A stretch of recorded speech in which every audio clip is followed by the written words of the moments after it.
नाज़रीन अहम ख़बर शामिल कंदासीं। सूबाई वज़ीर शर्जील मेमण चयो त इमरान ख़ान आमरीकी लॉबिंग फर्म सां मुआहिदो करे परॾेही साज़िश जे बयानीअ खे दफ़न करे छॾियो आहे। जारी कयल बयान में शर्जील मेमण चयो त इमरान ख़ान मुनाफ़क़त जो आलमी ऑस्कर अवार्ड खटे चुको आहे। संदसि चवणु आहे त इमरान ख़ान PTI खे हिकु माफ़िया जी शिकिल ॾेई छॾी आहे। हुन चयो त सदर आरिफ अलवी जो पुटु इदारनि ख़िलाफ़ सोशल मीडिया मुहिम में सभिनी खां अॻियां आहे।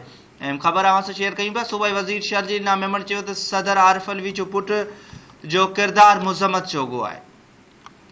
अहम ख़बर अवां सां शेयर कयूं पिया। सूबाई वज़ीर शर्जील मेमण चयो आहे त इमरान ख़ान आमरीकी लॉबिंग फर्म सां मुआहिदो करे परॾेही साज़िश जे बयान खे दफ़न करे छॾियो आहे। जारी कयल बयान में शर्जील मेमण चयो आहे त इमरान ख़ान मुनाफ़क़त जो आलमी ऑस्कर अवार्ड खटे चुको आहे। संदसि चवण खां त इमरान ख़ान PTI खे हिकु माफ़िया जी शिकिल ॾेई छॾी आहे। हुन चयो त सदर आरिफ अलवी जो पुटु इदारनि ख़िलाफ़ सोशल मीडिया मुहिम में सभिनी खां अॻियां आहे। सूबाई वज़ीर चयो आहे त सदर आरिफ अलवी जे पुट जो किरदारु मुज़म्मत जोॻो आहे।